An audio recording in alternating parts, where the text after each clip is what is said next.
ज्योति kitchen में खाना बना रही थी और बाहर स्कूल की ड्रेस में उसकी दोनों बेटियां रितिका और जूही खाने की टेबल पर बैठी हुड़दंग कर रही थी। हाय हाय, अरे ज्योति जल्दी से दोनों का डब्बा भर के ला और विदा कर दोनों को। ओहो, जरा भी चैन नहीं है इन दोनों को। ज्योति अपनी दोनों बेटियों का टिफिन भरकर लाती है। क्यों रे, क्यों परेशान करती हो दादी को? हाँ, तुम तो मुझे ही बोलो, इस घर में रितिका को कुछ बोलता ही नहीं है। एक तो अपनी बड़ी बहन का नाम लेती है, ऊपर से अपनी गलती मुझ पर डाल रही है। मैं कुछ नहीं करती मम्मी, यही परेशान करती है। और सिर्फ मुझे नहीं, दादी को भी। दादी की उम्र देखी है तूने? अरे मेरी उम्र को क्या हो गया, कोई 100 साल की हूँ क्या मैं? 100 साल की नहीं हो दादी, पर बुजुर्ग तो हो ना। ए प्रेम, तू छोड़कर आ इन दोनों को स्कूल, वरना आज इन दोनों में से कोई ना कोई मेरे हाथों से पिट जाएगी। प्रेम अपनी दोनों बेटियों को बस स्टॉप पर लेकर जाता है, जहां जैसे ही जूही बस पर चढ़ने लगती है, रितिका उसका बैग पकड़कर उसे पीछे खींच लेती है। कहाँ मैडम, बस पर पहले मैं चढ़ूंगी। ये क्या बात हुई रितिका? अगर जूही पहले बस पर चढ़ जाएगी तो क्या ही हो जाएगा? पहुंचना तो तुम दोनों को स्कूल ही है ना। ठीक है पापा, जूही को बस पर चढ़ने देते हैं और मैं आपके साथ घर चलती हूँ, ठीक है? अरे ये क्या बदतमीजी है? मम्मी ने पहले आज पराठा जूही के प्लेट में रखा, मेरे प्लेट में बाद में रखा। मैं रोज रोज ये बर्दाश्त नहीं करूंगी पापा। ये कहकर रितिका वहीं जमीन पर बैठकर जोर जोर से रोने लगती है। बैड पेरेंटिंग, जब बच्चे संभलते नहीं तो पैदा क्यों करते हैं? जूही बेटा प्लीज तुम अपनी बड़ी बहन को बस पर चढ़ने दो, मैं पक्का तुम्हें शाम में घुमाने लेकर जाऊंगा। ये थी रितिका और जूही, जिनमें मुश्किल से 11 महीनों का फर्क था। पर रितिका के लिए वो बड़ी बहन थी, इसलिए बचपन से ही उसकी जिद थी हर चीज को पहले पाने की।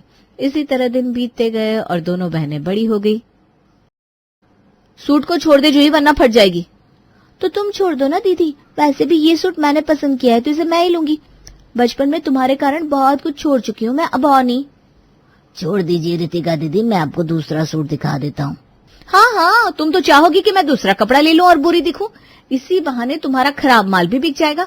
मैं तुमसे ठिकाने वाली नहीं हूँ, ये सूट तो मैं ही लूंगी। इन दोनों लड़ाई खुट्टियों को छोड़ और मुझे साड़ी दिखा दे।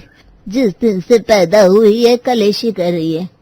ये लो फिर वही, तुम देख रही थी ना मम्मी की कलेश कौन कर रहा था। ये तो वही बात हो गई, सामने से अगर कोई मुझे थप्पड़ मार रहा है और मैं उसका रिप्लाई कर रही हूँ तो बुरी तो मैं ही बन जा रही हूँ। अरे जाने देना बेटा, तू मेरी सयानी बेटी है ना। रुक, मैं तेरे लिए दूसरा सूट निकाल देती हूँ। मोहन भैया कोई अच्छा सा सूट निकाल कर दीजिए ना, जिसमें मेरी जूही सबसे प्यारी दिखे। वाह मम्मी वाह, यही सब करके तुम साबित कर देती हो कि तुम्हारा झुकाव तुम्हारी छोटी बेटी की तरफ है। इस घर में मेरी तो कोई वैल्यू ही नहीं है।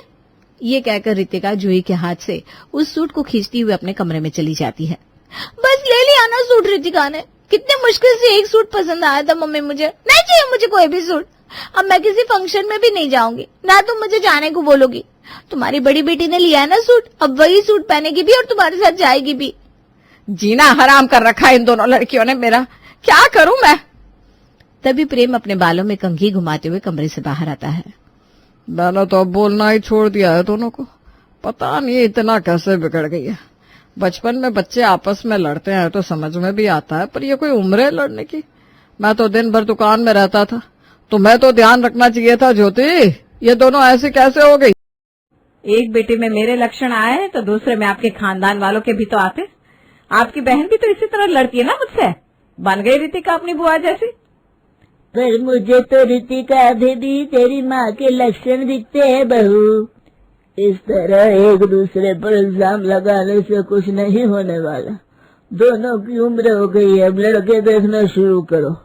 जैसे रितिका विदा होगी घर का कलेश खुद ब खुद खत्म हो जाएगा। अब जूही अकेला तो किसी से लड़ने जाएगी नहीं। हाँ प्रेम, पापा जी ठीक कह रहे हैं। मैंने भी सुना है अक्सर जब बच्चे पास रहते हैं तो लड़ते हैं, पर जैसे ही दूर जाते हैं उनके बीच में प्यार वापस से लौटने लगता है। 2 दिन बाद मेरे दोस्त के भाई की शादी में हमें जोधपुर जाना ही है पापा। पहले तो साथ में जूही जाने वाली थी, पर उसका सूट तो रितिका ने ले लिया, तो हम साथ में रितिका को ही ले जाते हैं। इसी बहाने किसी अच्छे घर के लड़के को पसंद आ गई तो बैठे बैठे हमारा काम हो जाएगा। और 2 दिन के बाद रितिका अपने पेरेंट्स और दादी के साथ जोधपुर शादी में पहुंचती है, जहां निधि हाथ में खाने की प्लेट लिए ज्योति के पास पहुंचती है। काफी देर से देख रही हूँ मैं भाभी, लगता है आप दूल्हे की रिश्तेदारी नहीं है। हाँ, वो मेरे हस्बैंड के दोस्त के भाई की शादी है। उज्जवल समझ लीजिए मेरे खुद के देवर के समान है, इसीलिए तो इतनी दूर से ट्रैवल करके हम जोधपुर आए हैं सिर्फ शादी को अटेंड करने के लिए। वैसे आप? मैं तो दुल्हन की पड़ोसन हूँ। बहुत जिद की लड़की के घर वालों ने तो मैं आ गई। वहीं देख रही हूँ कि कैटरिंग में जरा कमी है। मेरे बेटे की शादी में ऐसी भूल तो नहीं होने देने वाली मैं तो शहर के सबसे बेस्ट कैटरर को अरेंज करूंगी। यहाँ तो लोग लड़की वालों से पैसे आधे मांग लेते हैं, पर हम तो ऐसे हैं भाई, सामने से पैसे लगाकर शादी करेंगे। बस लड़की अच्छी मिल जाए। पर अब अच्छी लड़कियां कहाँ मिल रही है। अच्छा, रितिका बेटा जरा इधर आना तो। निधि की ये कहने की देर थी कि ज्योति अपने पूरे परिवार का सारा बायोडेटा निधि को दे देती है, और जैसे ही ज्योति शादी के बाद वापस लौटती है, ठीक 2 दिन बाद निधि अपने बेटे और परिवार के साथ रिश्ते की बात करने ज्योति के घर पहुंच जाती है। अब तो कोई टेंशन ही नहीं है जीतू, दीदी अपने घर चली जाएगी, उसके बाद फौरन मैं तुम्हारे बारे में अपने घर पर बता दूंगी। अर्चट मंगनी पट ब्याह करके मैं तुम्हारी हो जाऊंगी। पर मेरे सर पर जो ये काली नागिन बनी मेरी बहन बैठी है ना, पहले उसे विदा होने दो। लड़के वाले बस पहुंच रहे हैं, ये रिश्ता फाइनल हो जाए, फिर मैं और तुम आजाद पंछी की तरह खुले आसमान में उड़ेंगे। जूही अपने कमरे में बैठी बड़ी खुश थी, और खुशी का कारण था उसकी बहन की शादी। रितिका अगर विदा हो ही जाती तो फिर कौन ही जूही के लव मैरिज में अड़चन बनता। रितिका भी बड़ी खुश थी। आफ्टर ऑल पहले उसकी शादी की जो बात हो रही थी। उस दिन तो हम सब ने रितिका से मुलाकात कर ली, पर जिसके साथ जोड़ी बननी है उससे मिलना तो रह गया था। तो आज मैं रोशन को ले आई। अब दोनों आपस में समझ लेंगे तो अच्छा रहेगा। ये तो बिल्कुल भी वैसी नहीं है मम्मी जैसे तुमने बताई थी। मुझे नहीं करनी इस लड़की से शादी। जाओ रितिका बेटा, वो नमकीन लेकर जाओ जो तुमने बनाया है। जी मम्मी, अभी लेकर आती हूँ। कोई जरूरत नहीं आंटी जी, मुझे नमकीन पसंद नहीं है, और वैसे भी मैं बेकार में यहाँ बैठकर आपका वक्त जाया नहीं करना चाहता। मुझे रितिका समझ में नहीं आई, मैं चलता हूँ, माफ कीजिएगा। ये कहकर रोशन वहां से चला जाता है। ये क्या कहकर गया? मैं कुछ समझ नहीं पाई। ठीक है तो कहकर क्या है, तुम्हारे मन की कड़वाहट दिख गई होगी उसे। वैसे भी जैसी तुम्हारी हरकत है ना, मुझे नहीं लगता आगे भी कोई तुम्हें पसंद करेगा। देख लो मम्मी, अब रितिका के पीछे मैं कवारी नहीं बैठी रहने वाली। अगर रितिका का रिश्ता नहीं हो रहा तो मैं कर लेती हूँ शादी। कैसे कर लोगी शादी? मजाक है क्या? बड़ी बहन हूँ मैं, शादी पहले मेरी होगी। पापा, आपकी परी को कोई आपके सामने बुरा भला कहकर चला गया और आपने कुछ नहीं कहा। अरे बेटा, शादी ब्याह के मामले में तो ये सब होता रहता है। मैं दूसरा रिश्ता देखता हूँ। ये लड़का ही झोल लग रहा था मुझे। जिस शादी से सभी को घर की शांति की उम्मीद थी, अब वो शादी ही घर के कलेश का कारण बन गई थी। वहाँ लता और ज्योति यहाँ वहाँ रितिका के लिए रिश्ता ढूंढ रही थी, तो यहाँ मनोज और प्रेम। सवेरे सवेरे ज्योति अपनी सास के साथ हॉल में बैठी सब्जियां काट रही थी, तभी उसे सब्जी वाली की आवाज सुनाई देती है। शादी ब्याह की बातें ऐसे नहीं होती मम्मी जी। पूरे मार्केट में सभी को पता चलना चाहिए कि हमारे घर में लड़की है, और ये बात हर जगह ना ये सब्जी वाली ही फैला सकती है। अरे तो फिर इंतजार किसका कर रही है? चल सब्जी वाली के कान में ये बात डाल देते हैं। हाथ में 50-100 रुपए रखेंगे तो पक्का वो हमारा काम कर देगी। लता और ज्योति सब्जी वाली के पास जाती हैं। बताइए भाभी, देखते देखते इतने बड़ी हो गई रितिका दीदी कि ब्याहने लायक हो गई। आपको पहले बताना चाहिए था ना, मेरे भाई का लड़का तो। अरे ये क्या बोल रही है तू? सब्जी बेचने वालों के घर में देंगे क्या हमारी पोती? अरे किसी अमीर घर का लड़का होना चाहिए, पढ़ा लिखा होना चाहिए। ऐसे भी किसी भी अनपढ़ के पीछे बांध देंगे क्या अपनी रितिका को? मेरी पोती ने MBA किया है। अरे दैया, 3 अक्षर पढ़े हैं, वो भी उल्टे सीधे का। मेरे भाई के लड़के ने तो 12वीं पास की हुई, और सब्जी की ना 2 रेडियां चलती है उसके मार्केट में। अरे बाप रे, तेरे भाई का लड़का तो बहुत ही ज्यादा पढ़ा लिखा है। उसके सामने मेरी रितिका कम पढ़ी लिखी हो जाएगी। हाँ, उसके लिए तो तू 8वीं पास लड़का ही लेकर आना। अब ये पकड़ 100 रुपया और मेरा काम कर दे जा। तुम ना समझदारी की बात करती हो भाभी, वरना तुम्हारी सास तो जिनसे साफ से मुंह खोलती है, बाप रे बाप, दुर्गंध आती है, पूरा मोहल्ला महक जाए। लल्ली अपने काम में परफेक्ट थी। अब पैसे लिए थे तो काम चोरी तो वो करती नहीं। लल्ली जिसके भी घर सब्जी बेचने जाती, वहाँ रितिका की बात घुमा फिराकर छेड़ देती, और ऐसे ही एक परिवार जो अपने बेटे के लिए लड़की की तलाश में था, रितिका के घर उसे देखने पहुँच जाता है। यही घर है ना लल्ली का? हाँ हाँ भाभी, यही घर है, रोज का आना जाना है हमरा। और भाभी लड़के वाले आ गए, कितना इंतजार करवाओगी? बताइए भाभी, लड़की इंतजार करवाए तो समझ में भी आता है, यहाँ तो लड़की की माँ भी इंतजार करवा रही है। ज्योति भागते हुए रसोई से बाहर आती है।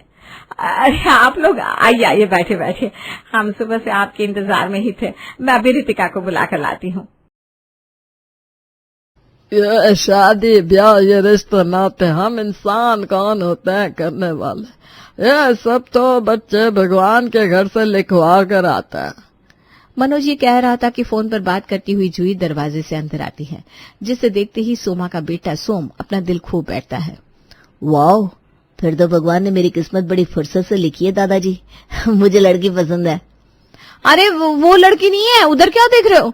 लड़की मैं हूँ रितिका। तो फिर ये कौन है? मुझे तो ये पसंद है। अरे भैया, ये तो जूही है, रितिका की छोटी बहन।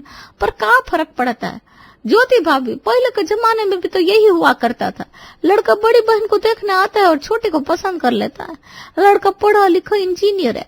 मैं तो कहती हूँ इस रिश्ते को मना ना करें। और रितिका ना सही, जूही दीदी ही सही। हरगिज नहीं, इस घर की बड़ी बेटी कमारी रहे और छोटी की शादी हो जाए, मैं ऐसा कतई नहीं होने दूंगी। हाय, भाग फूट गए मेरे तो। तुझसे भी रुका नहीं जा रहा था ज्योति। एक बच्चा करने के ठीक 10 महीने बाद क्या जरूरत थी दूसरा बच्चा करने की? एक उम्र के बच्चों में यही प्रॉब्लम है, कंपटीशन खत्म ही नहीं होता। कम से कम 4-5 साल का गैप रखती तो एक में तो बड़प्पन आता। वाह वाह मम्मी जी, बड़ा खूब बोली आप। जैसे मैंने अकेले ही बच्चा पैदा कर लिया। अपने बेटे को कभी कुछ नहीं कहेंगी। उन्होंने परहेज रखा होता तो ये रोज रोज का कलेश मुझे सहना तो नहीं पड़ता। अरे तो मुझे क्या पता था रितिका अपनी छोटी बहन की जान की दुश्मन बनी बैठी रहेगी।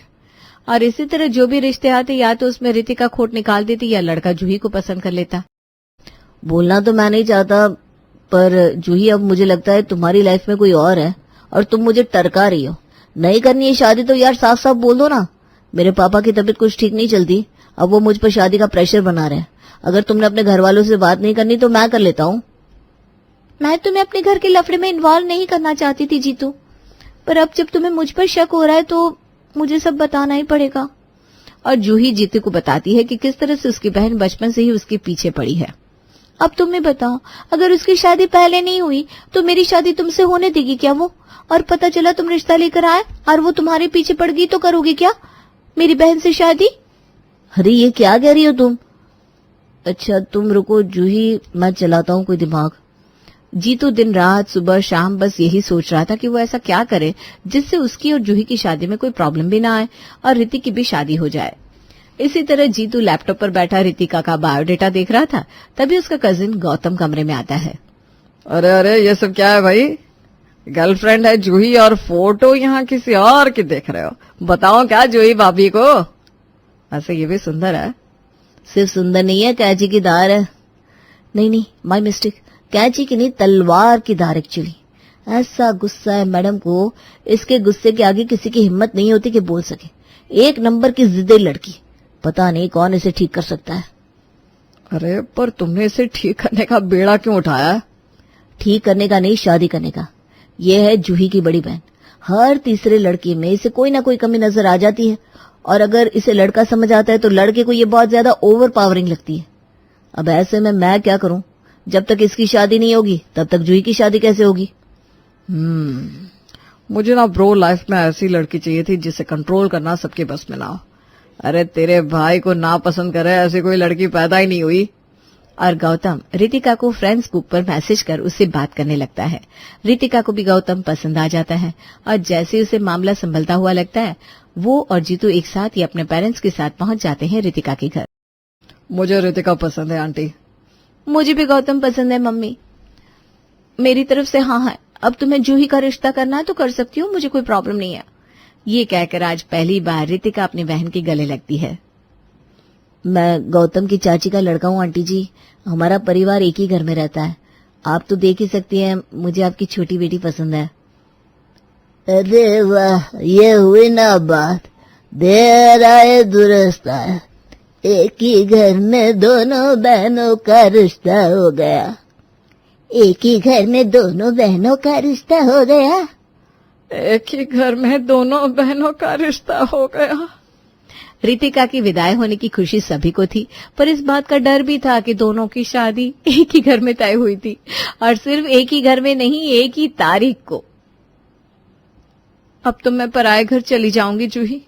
आज तक मैंने कभी भी तुझे कुछ भला बुरा कहा हो तो उसके लिए मुझे माफ कर दे। अरे वाह, ये तो चमत्कार हो गया। ज्योति ठीक कहती थी, शादी के बाद बहनों के रिश्ते बदल जाते हैं। रितिका को इतना खुश देखकर सभी के मन का डर निकल जाता है। तभी पंडित जी जूही के मंडप की ओर बढ़ते हैं। पहले मैं यहाँ फेरे करवा देता हूँ, उसके बाद रितिका और गौतम की शादी करवा दूंगा। ये क्या कह रहे हैं आप पंडित जी? बड़ी मैं हूँ, पहले शादी मेरी होगी। हे भगवान, ये फिर शुरू हो गई। पंडित जी आप एक साथ मंत्र पढ़ दीजिए, दोनों जोड़े साथ में ही फेरे ले लेंगे। और एक बात मैं यही क्लियर कर देती हूँ गौतम, गृह प्रवेश पहले मैं ही करूंगी। हमने तो अपनी बेटियों को विदा कर दिया समधन जी, अब आपके घर में क्या क्लेश होता है ये आप समझिए। और अपने सर की बला को अपने समधन समधियों को सौंप कर रितिका और जूही का परिवार फ्री हो जाता है। पांडे परिवार में कुछ दिनों से बड़ा ही खुशी का माहौल चल रहा था, और होता भी क्यों नहीं। आखिर घर के बेटे की शादी जो तय हो गई थी, देविका ने तो सारे मोहल्ले में, रिश्तेदारों में, और जिन्हें वो नहीं जानती थी उन्हें भी ढोल बजाकर बता दिया था कि उसकी बहू कितनी सुंदर है और उसके घर से कितने सारे तोहफे और मिठाइयां आई हुई है। अरे क्या क्या भेजा है बहू के घर वालों ने, अब मैं तुम्हें क्या ही बताऊं। तुम तो जानती हो मुझे खुद की तारीफ करना ज्यादा पसंद नहीं है। 5 किलो सूखे मेवे हैं, अंजीर की मिठाई है, और फल तो इतने भेजे हैं कि मैं सारे मोहल्ले में बंटवाना तो भी खत्म ना हो। हमने तो उन्हें साफ साफ मना कर दिया कि भाई हमें ये सब मत भेजिए, हमें तो बस आपकी हीरे जैसी बेटी चाहिए। लेकिन वो है कि मानते ही नहीं है, हम भी क्या करें, चीजें खा खा कर थक गए हैं। माँ, आपको क्या जरूरत है लोगों को इतना सब बताने की? पापा कुछ कहिए ना इनको।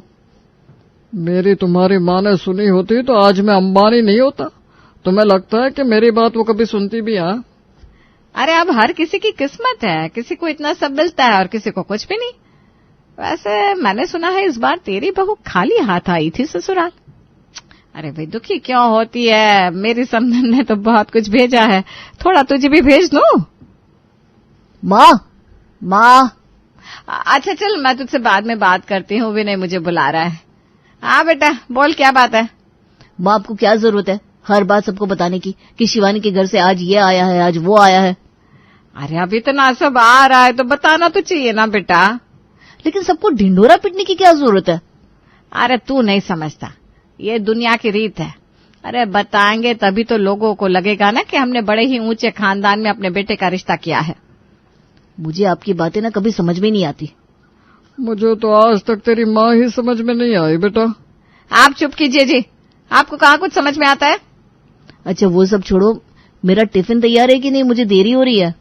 हाँ भाई मैंने सब कुछ तैयार रखा है, और ये ले रूह अफ़ज़ा भी पीता जा, अभी गर्मियां आ गई है ना, कहीं गर्मी सर में ना चढ़ जाए।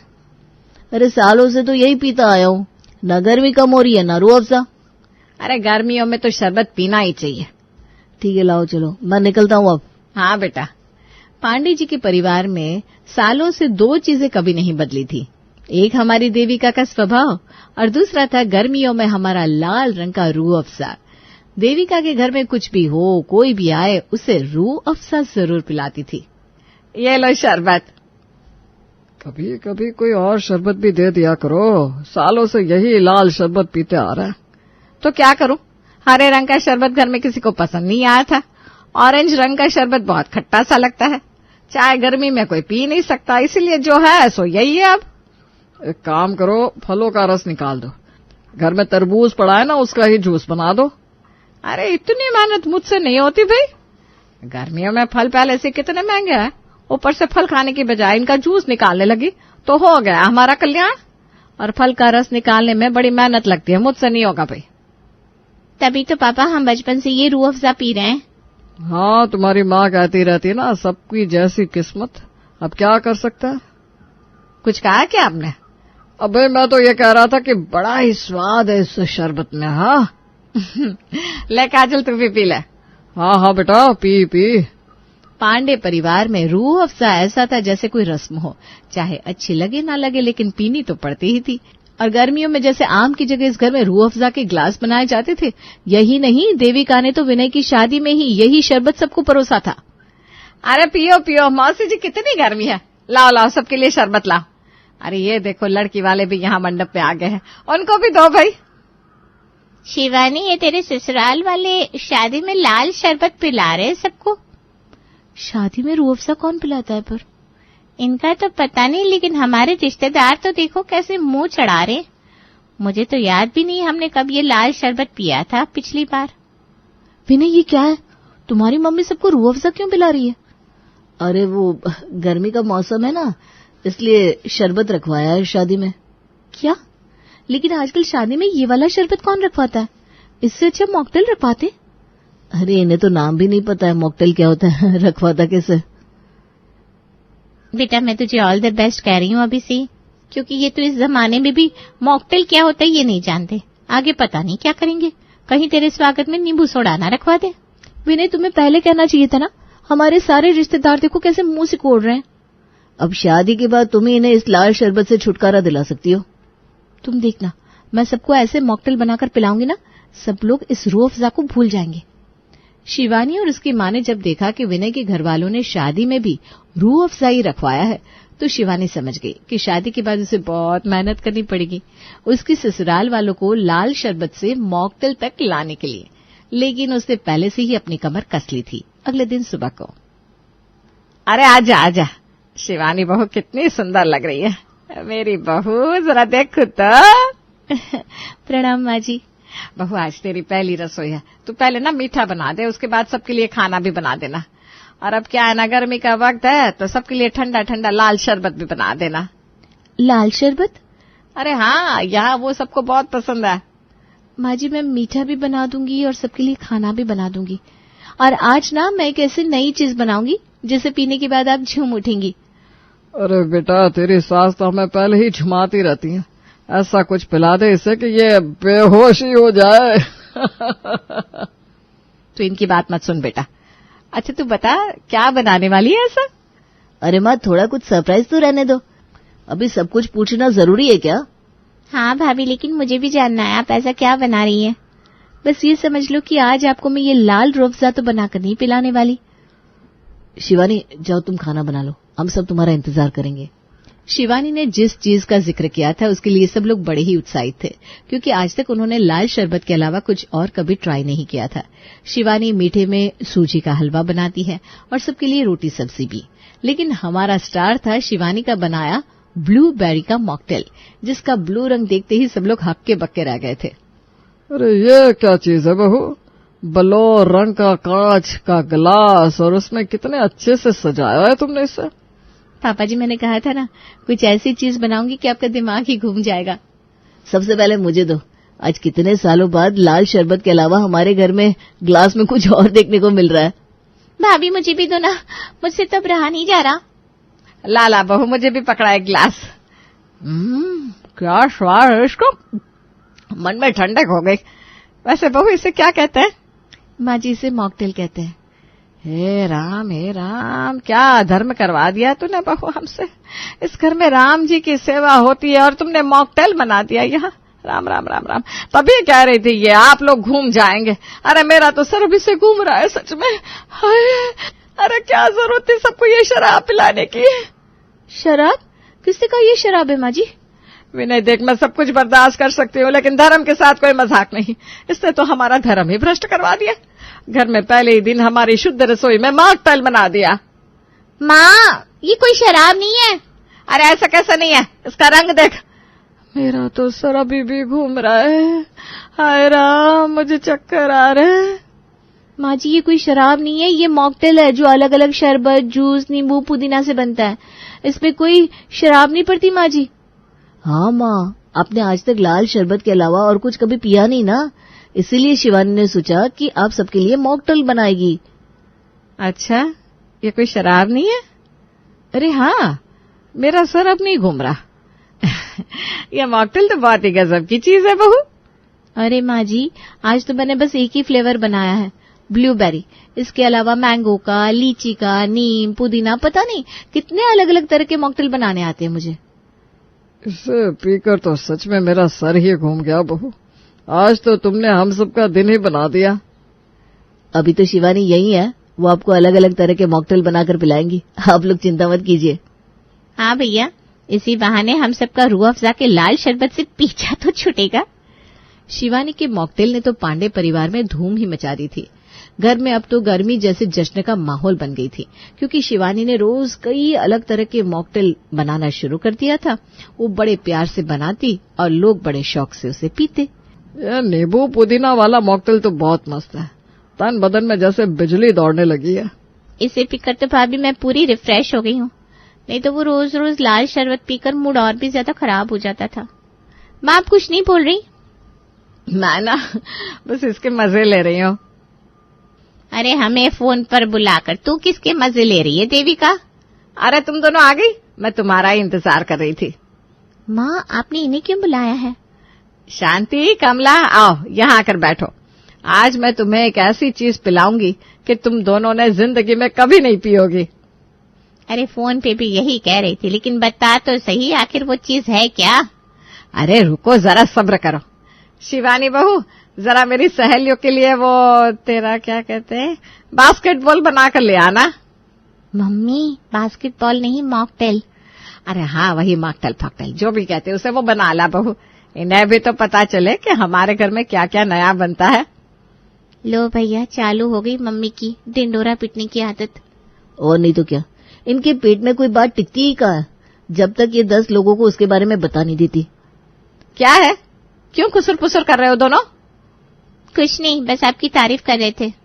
अरे बस भी करो अब, मुझे नजर लग जाएगी। ये बच्चे भी ना मेरी तारीफ करना बंद ही नहीं करते। अरे तारीफ तो तूने फोन पे मॉकटेल की बड़ी की है, पता नहीं ऐसा क्या होता है इस मॉकटेल में। अरे एक बार पी कर तो देखो, पता चल जाएगा कि मैं ऐसा क्यों कह रही हूँ। देविका ने अपनी सहेलियों को खास मॉकटेल पिलाने के लिए घर पर बुलाया था और वो बड़ी इतरा रही थी इस बात पर कि उसके घर में 5 स्टार होटल जैसा मॉकटेल बनता है। शिवानी बहू, ये तो सच में बहुत मजेदार सा शरबत है। अरे इसे शरबत नहीं कहते हैं, मॉकटेल कहते हैं। तुम दोनों को पता है ये बड़े बड़े होटलों में परोसा जाता है। ये तो मेरी शिवानी बहू को सब कुछ आता है, तो मैंने सोचा तुम दोनों ने कभी पिया नहीं होगा तो पिला देती हूँ। हाँ, मेरी बहू भी ना काला खट्टा शरबत बना लेती है। काला खट्टा? अब ये सब तो हमारे घर में बनता ही नहीं। अब तो हमें ये लाल पीले हरे काले शरबत पसंद ही नहीं आते।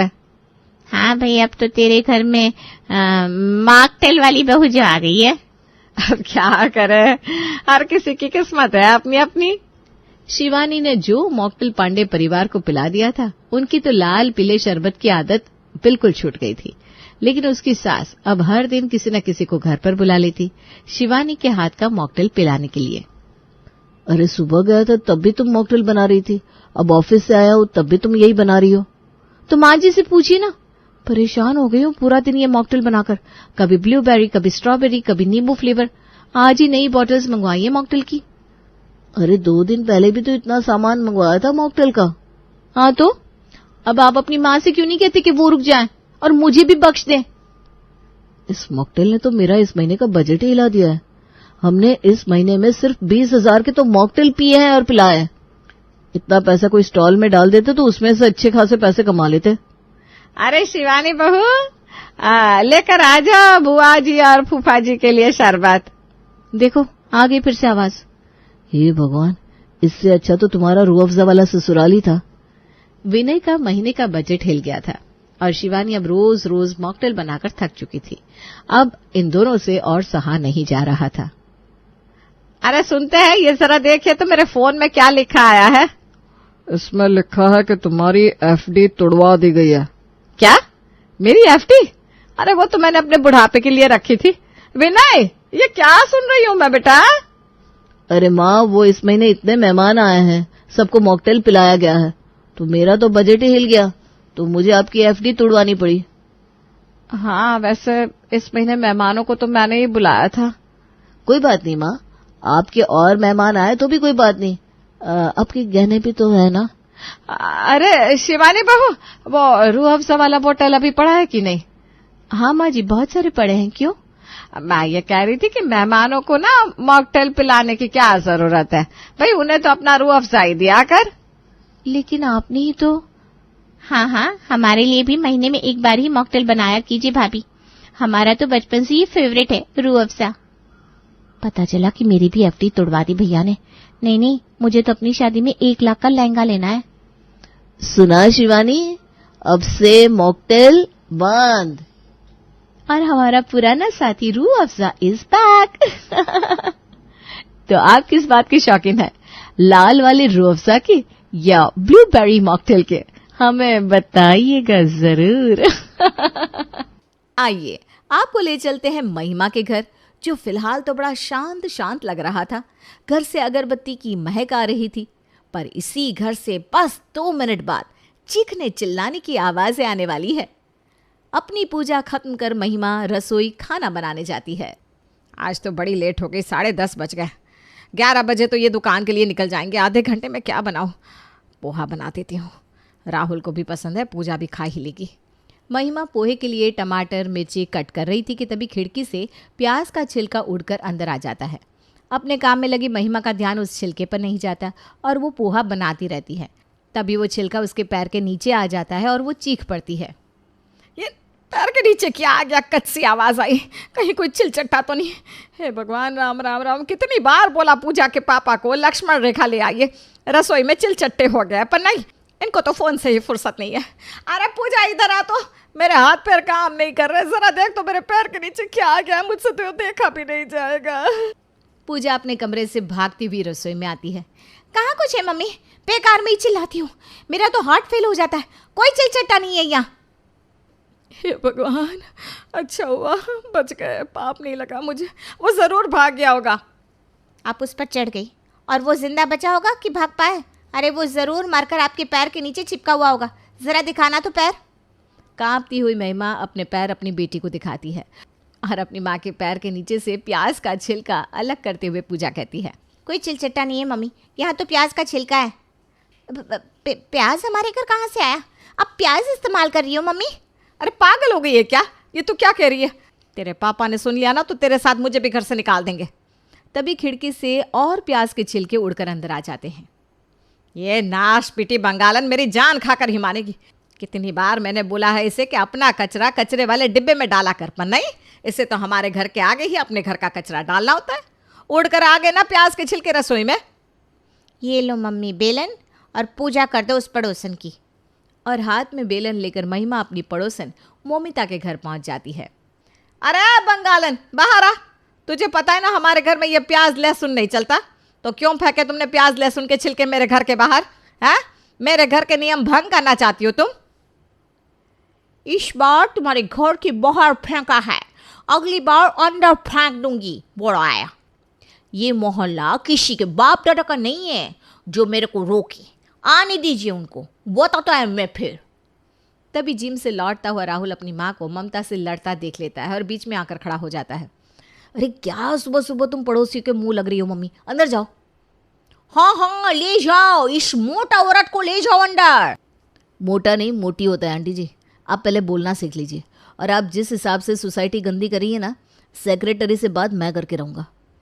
प्याज का छिलका नहीं हो गया कोई एटम बॉम्ब। महिमा से पूजा, पूजा से राहुल, अब बचे थे तो घर के और 3 लोग, तो उन तक तो बात पहुंचनी ही थी। सब आपकी ही गलती है। क्या जरूरत थी रसोई की खिड़की खुला रखने की? ना खिड़की खुली रहती ना ये सब होता। आप तो बस मुझे ही हर बात पर गलत कहिए। इस बार गलती उस बंगालन की थी। जब बहू घर पर थी तो हर चीज़ का इल्ज़ाम तुम उसके सर मार देती थी, और आज वो नहीं है तो पड़ोसन पर इल्ज़ाम लगा रही हो। अच्छा याद दिलाया आपने। ये शिल्पा जाकर अपने मायके में बस गई है क्या? पूजा ज़रा अपनी भाभी को कॉल करो, यहाँ बुला। इतना बड़ा मसला हो गया है यहाँ, और घर की बहू घर पर नहीं है।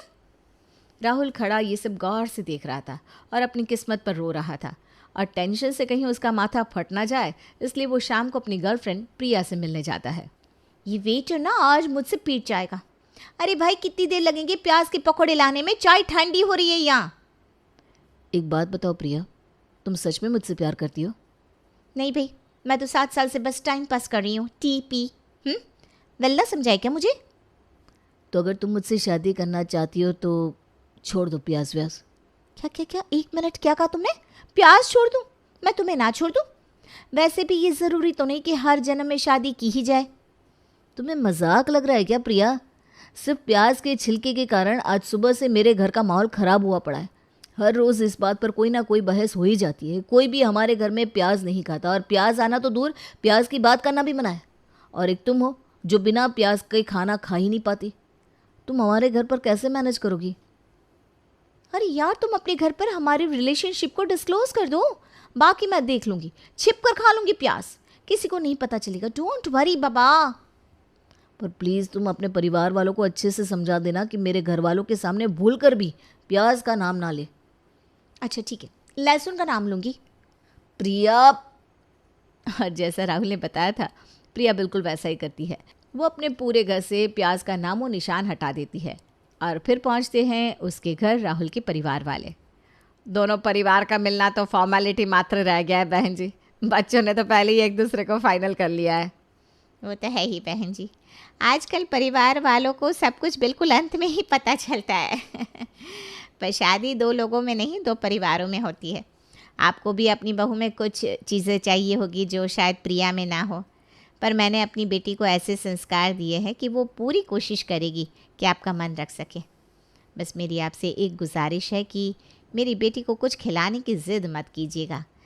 मेरा मतलब है, शुरू से ही हमारे घर में प्याज लहसुन नहीं चलता ना। प्रिया को तो प्याज की स्मेल से ही उल्टी आने लगती है।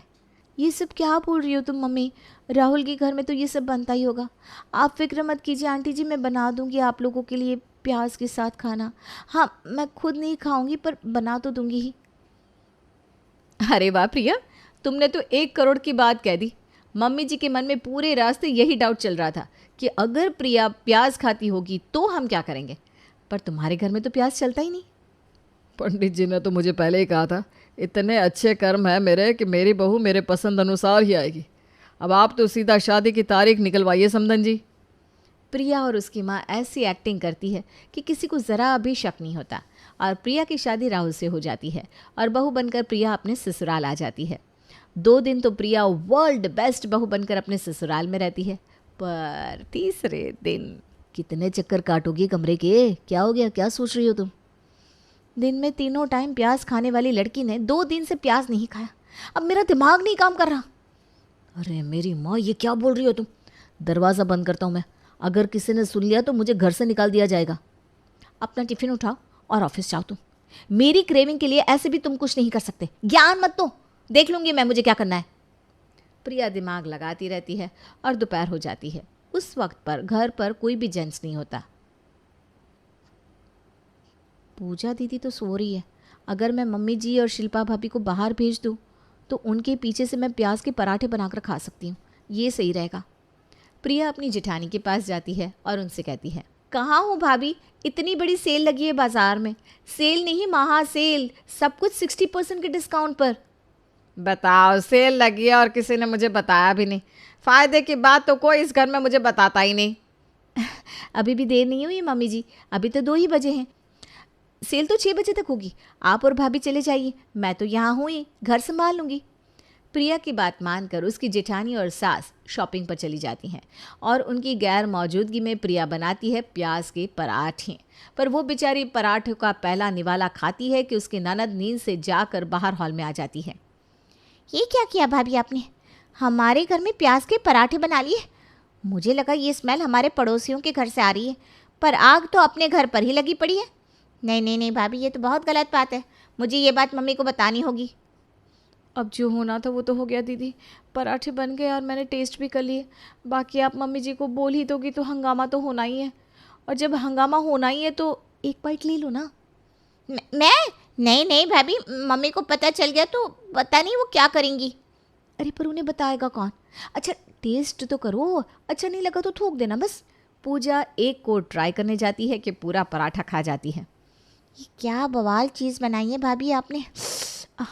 एक और मिलेगी क्या? दोनों ननद भाभी मिलकर प्याज के पराठों का मज़ा उठाते हैं और इस तरह प्रिया अपने ससुराल में अपनी ननद को भी अपनी पार्टी में मिला लेती है। अब अपने ससुराल वालों के सामने तो प्रिया बिल्कुल उन्हीं के जैसी बनी रहती, पर जैसे ही उसके ससुराल वाले बाहर जाते तो वो अपनी ननद के साथ मिलकर प्याज के पराठों का लुफ्त उठाती रहती। एक रोज प्रिया किचन में काम कर रही थी कि मौमिता अपनी खिड़की से उसे आवाज देती है, कैसा है बेटा तुम, कभी आओ खाने पे। ये तो वही आंटी है जो हमारे घर के बाहर प्याज के छिलके फेंक देती है। ये एक अच्छा मौका है एक और विकेट गिराने का। शाम को आती हूँ आंटी जी। तुम्हारे सामने कितनी भूली बन रही है आंटी जी, एक नंबर की तेज तर्रार है। मुझसे क्या छुपा है भाभी, राहुल ने तो मुझे सब बताया ही है, पर पड़ोसियों के साथ बैर करने का क्या फ़ायदा। लड़ाई से आंटी समझने वाली भी नहीं है। मैं तो कहती हूँ शाम को मैं और आप दोनों उनके घर चलते हैं और वहीं उन्हें प्यार से समझा भी देंगे कि वो हमारे घर के बाहर कचरा ना डाले। इससे ना रोज़ रोज़ का कलेश खत्म हो जाएगा। तुझे ना पॉलिटिक्स में होना चाहिए था प्रिया, क्या दिमाग लगाती है तू। पर हम मम्मी जी को क्या कहेंगे? अरे मैं कह दूंगी ना कि मैं भाभी के साथ गोलगप्पे खाने जा रही हूँ।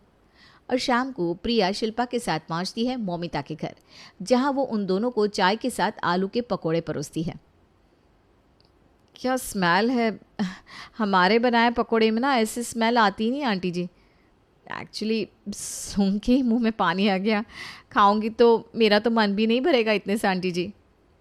सच्ची बेटा, थैंक यू, तुम खाओ, होम और लाता है। शिल्पा एक एक करके पकोड़े खाती जाती है और प्रिया ये सब देखकर हैरान थी, क्योंकि आलू के पकोड़े के मसाले में प्याज और लहसुन भी थे।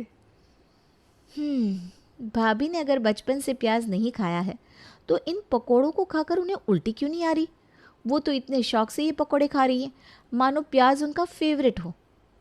भाभी, इन पकोड़ों में प्याज है, आप तो प्याज नहीं खाती, फिर आज कैसे? मुझे देखिए, मैं तो इन्हें छू भी नहीं पाई। छी, स्मेल कितनी अजीब है इनकी, आपसे कैसे बर्दाश्त हो रही है? ओ दादा, हम तो भूल ही गया था, तुम लोग प्याज नहीं खाता। सुन लिया आपने, उन पकोड़े में प्याज था। ये क्या कर दिया भाभी आपने? घर पर पता चला तो अंदाजा भी है आपका क्या होगा। ये सुनते ही शिल्पा थर थर कांपने लगती है और रोते हुए कहती है, वो क्या है ना प्रिया, मैं प्याज खाती हूँ, प्याज के पराठे, प्याज के पकोड़े, यहाँ तक कि प्याज का अचार भी। यहाँ तो जब भी बाहर निकलती थी तो मम्मी जी के साथ ही निकलती थी, तो अपनी मर्जी का कुछ खा भी नहीं पाती थी, इसलिए ना मैं बीच बीच में अपने मायके चली जाती हूँ।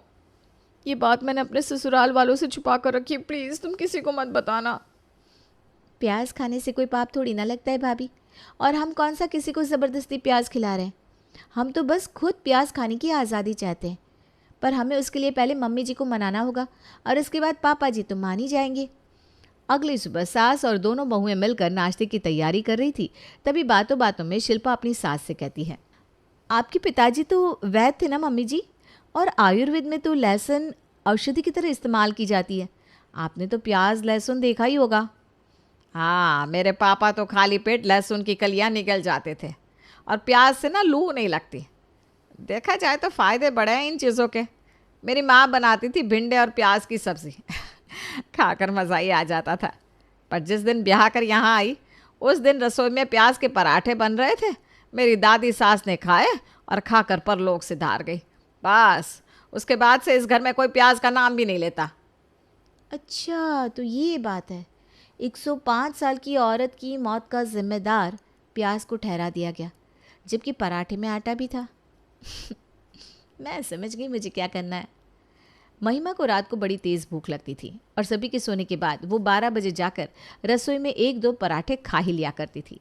पर आज नॉर्मल पराठों की जगह प्रिया प्याज के पराठे रख देती है और सभी मिलकर महिमा के रसोई में जाने का इंतज़ार करते हैं। बहुत रिस्की हो सकता है भाभी ये सब। प्याज का सिर्फ छिलका देखकर मम्मी ज़ोर ज़ोर से चिल्लाने लगती है। अगर पराठा टेस्ट करके वो चिल्लाने लगी तो क्या होगा? पापा के कमरे में नॉइज़ कैंसलेशन लगा हुआ है, रात तो गुजर ही जाएगी। बाकी मैंने बैग अभी तक अनपैक नहीं किया है घर से निकाली गई तो वो बैग लेकर निकल लूँगी। प्रिया अभी भी निश्चिंत थी। वहाँ रसोई में महिमा पराठे लेने जाती है। ये पराठे ज़रा मोटे से लग रहे हैं और इनमें से तो प्याज की महक भी आ रही है, पर हमारे घर में प्याज कहाँ आएगा। आज सुबह से माँ के हाथ की प्याज और भिंडी को याद कर रही हूँ ना, इसीलिए शायद उसकी महक आ रही होगी। 36 साल हो गए शादी को, अब तो प्याज की महक भी भूल चुकी हूँ मैं। और महिमा खुद में बड़बड़ाती हुई सॉस के साथ 2 की जगह 4 पराठे खा लेती है।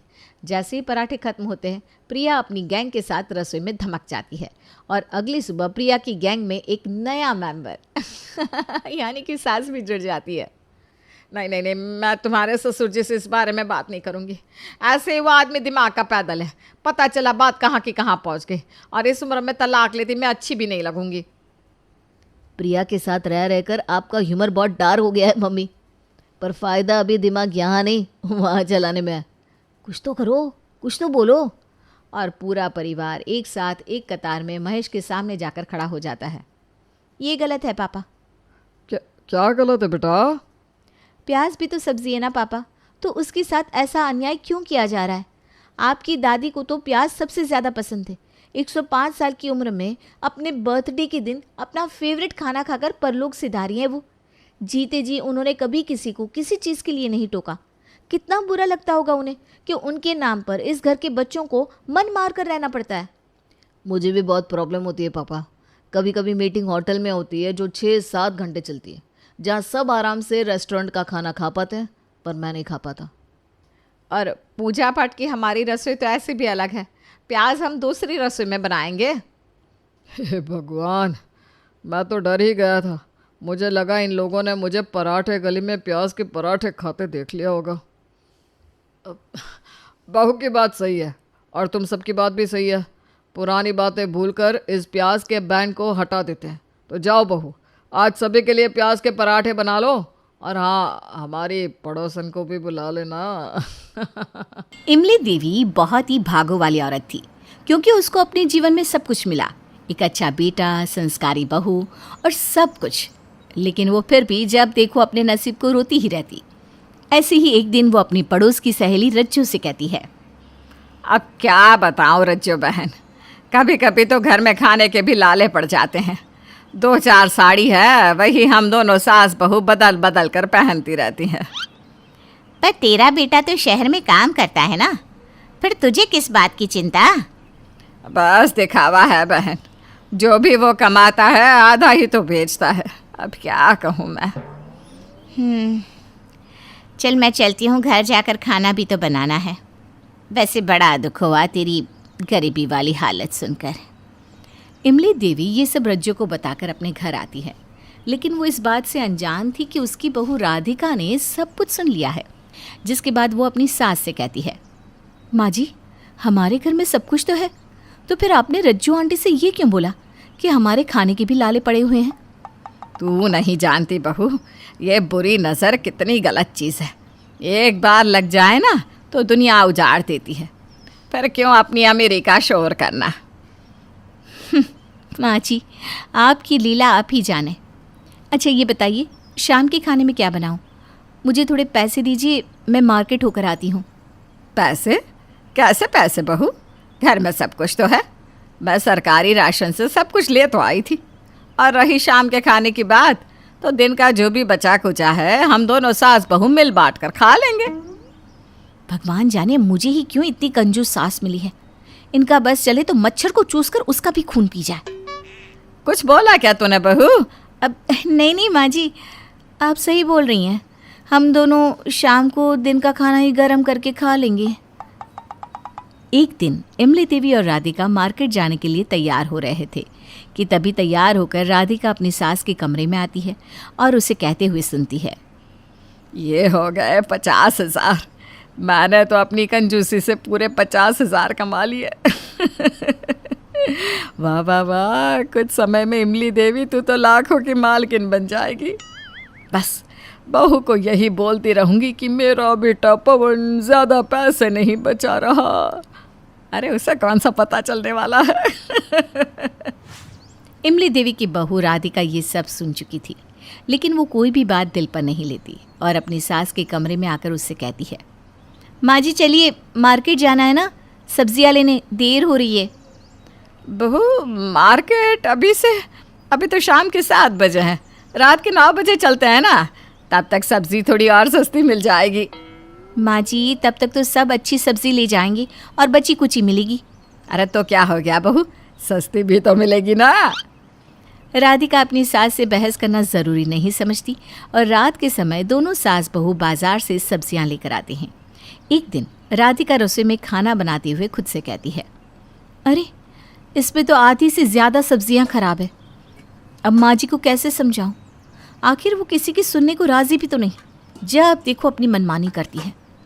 राधिका ने इतना बोला ही था कि तभी वहाँ रसोई में इमली देवी आती है और कहती है, क्या बात है बहू, आजकल मैंने देखा है तू बहुत बड़बड़ करने लगी है।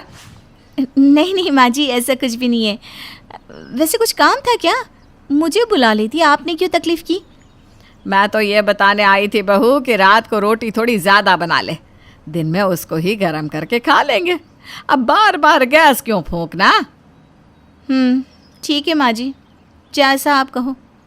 राधिका का जवाब सुनकर इमली देवी वहाँ से चली जाती है, जिसके बाद राधिका एक्स्ट्रा रोटियां बनाकर रख देती है और अगली सुबह राधिका इमली देवी के पास आकर कहती है, माँ जी मुझे मंदिर जाना है तो ऑटो का किराया देना होगा, थोड़े पैसे दे दीजिए ना।